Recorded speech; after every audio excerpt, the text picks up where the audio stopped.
يعني أول شيء هنا علي بن أبي طالب رضي الله عنه، ونظرة علي لشيعته في ذلك الزمان، وأنهم كيف أنهم يعني فيهم الخيانة والغدر.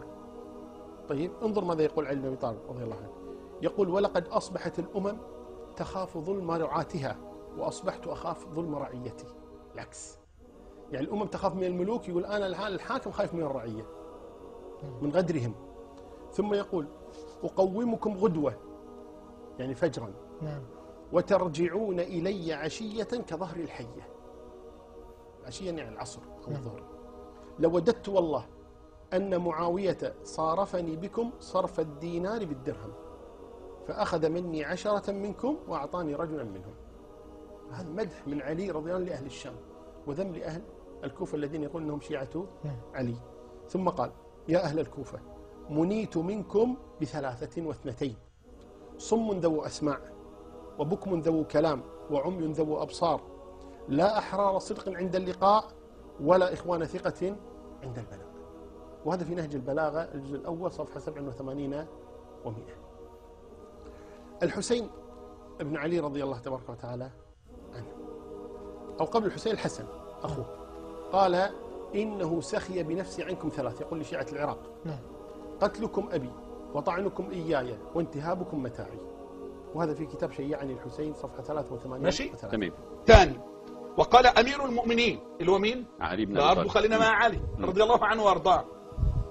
بيقول للشيعة، خطبته للشيعة بقى: يا أشباه الرجال ولا رجال.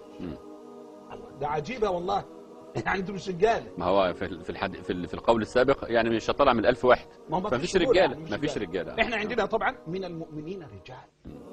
يا أشباه الرجال ولا رجال، حلوم الأطفال وعقول ربات الحجال بتاع البيوت النسوية، لوددت أني لم أركم، يعني تمنيت ما اشوفش وشكم. وشوف ما علينا يعملوا له ايه، وكله عشان علي ونقتل ونكفر عشان علي ونكفر. هو مش طيق، مش زي واحد يقول لك انا بموت في فلان، يقول لك انا بكره خيك، مش عايز اشوف وشك، انا مش انتعار. يقول لك انا برضه عشان لا ما الحسين ارسل اهل الكوفه للحسين، ماذا قالوا له؟ قالوا له: انما تقدم على جند لك مجند، ان لك في الكوفه 100,000 سيف، إذا لم تقدم إلينا فإننا نخاصمك غدا بين يدي الله. شوف، هذا أول ما أرسل للحسين. شوف، يزيد لما استلم الخلافة كان الحسين رضي الله عنه كان في مكة، فطلب حاكم، كان في المدينة، فطلب حاكم المدينة من الحسين أن يبايع ليزيد، فأبى الحسين، فلما ضغطوا عليه خرج إلى مكة. انتهى كل شيء، كل شيء، نسي الأمر. لكن هؤلاء الخبثاء أرسلوا إلى الحسين. الحسين ما خرج على يزيد ابتداء، الحسين خرج من المدينة إلى مكة فقط، هو وابن الزبير. لكن لما علموا أنه خرج من المدينة إلى مكة وأنه لم يبايع، أرسلوا إليه الرسل، ومن هذه الرسالة التي ذكرتها لك الآن: معك 100,000 سيف، وإذا لم تستجب لنا خاصمناك عند رب العالمين، يقول له. وهذا في فاجعة الطف، وكل من نقل كتب الشيعة هذه الصفحة السادسة. نعم. الحسين لما التقى بهم في الطف ماذا قال؟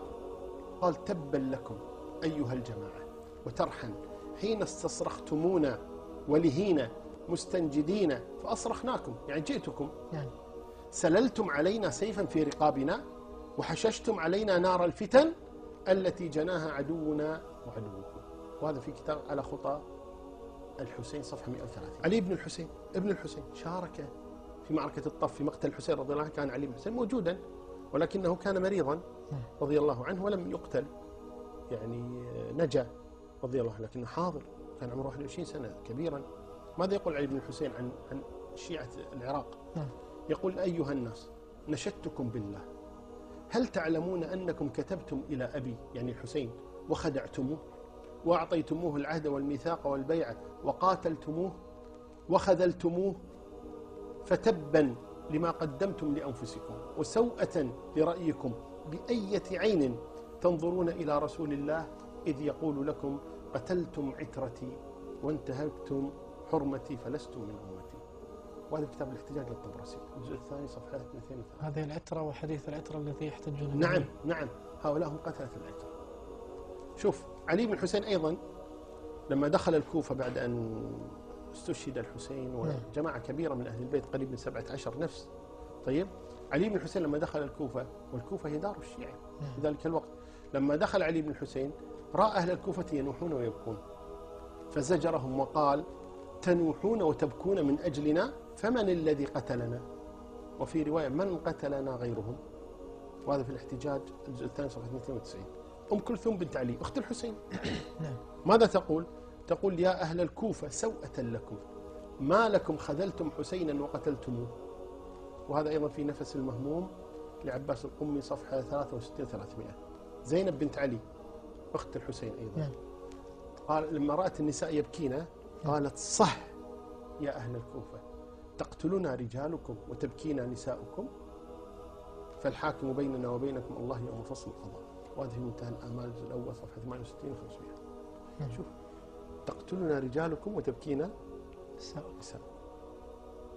يا زين المصريين لما يقولون يقتل القتيل يمشي بجنازته، يقتل القتيل يمشي بجنازته، هكذا تقول لهم: صح، يقتلنا رجالكم وتبكين نساؤكم. تلعبون علينا أنتم، تلعبون على من؟ ولم ترى زينب رضي الله عنها ورحمها ما يقع اليوم. لم تتوقف القضية عند البكاء، الآن صاروا يطالبون بدم الحسين. قتلوا الحسين والآن يطالبون بدمه. فأنا أقول لهم الآن من هذه القناة التي أسأل الله أن يجعلها مباركة: ألا لعنة الله على قتلة الحسين، ألا لعنة الله على قتلة الحسين، ألا لعنة الله على قتلة الحسين. من قتل الحسين فعليه لعنة الله في الدنيا والآخرة. فهؤلاء قتلوا الحسين ثم صاروا الآن يطالبون بدمه ويقول: يا لثارات الحسين. سبحان الله. وهذا يعني شيء غريب. ولذلك محسن الأمين وهو من كبار علمائهم يقول: ثم بايع الحسين من أهل العراق 20,000 غدروا به وخرجوا عليه وبيعته في أعناق فقتلوه. هم قتلوه، الذين بايعوهم الذين قتلوه. وهذا في أعيان الشيعة الجزء الأول صفحة 36. والأعظم والأدهى من ذلك مرتضى المطهري ماذا يقول؟ يقول: لا ريب في أن الكوفة كانوا من شيعة علي، وأن الذين قتلوا الإمام الحسين هم شيعته. مرتضى المطهري هذا مرجع شيعي كبير، إمام من أئمة الشيعة، يقول: والذين قتلوا الإمام الحسين هم شيعته. هذا في الملحمة الحسينية الجزء الأول صفحة 29 و100.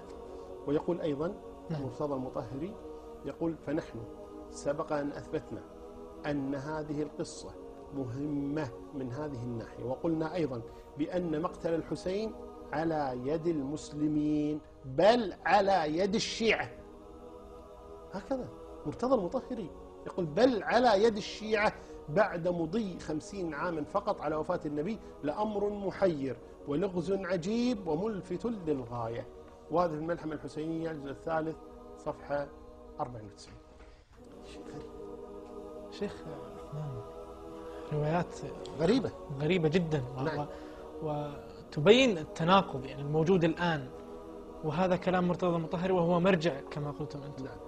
هذه الروايات وهذه النقولات التي موجودة الآن أين عامة الشيعة عنها؟ ألا يقرؤونها؟ والله عامة الشيعة لا يقرؤون. أنا يعني لا أقول خبرتهم، لكن جلست مع الكثيرين منهم لا يقرؤون إلا ما سطر لهم، وهي رسائل التقليد زين وبعض الكتيبات كذا، لكن كتب التاريخ والكتب العميقة ما يقرؤون أبدا. خذها مني، لا يقرؤون. إذن هي دعوة منكم؟ أنا دعوة، نعم دعوة أن اقرأوا. أنا أقول لهم هكذا: اقرأوا الكتب، اقرأوا، تعرفوا على يعني الذي حدث حقيقة. يعني دعوا عنكم دعاوى بعض المهرجين في المنابر وكذا ويبكون ويتباكون والحسين حسين حسين، هم قتلة الحسين ويخفون عنهم الحقائق. أنا أقول لهم: اقرأوا الكتب، ارجعوا إليها وتعرفون من قتلة الحسين رضي الله عنه.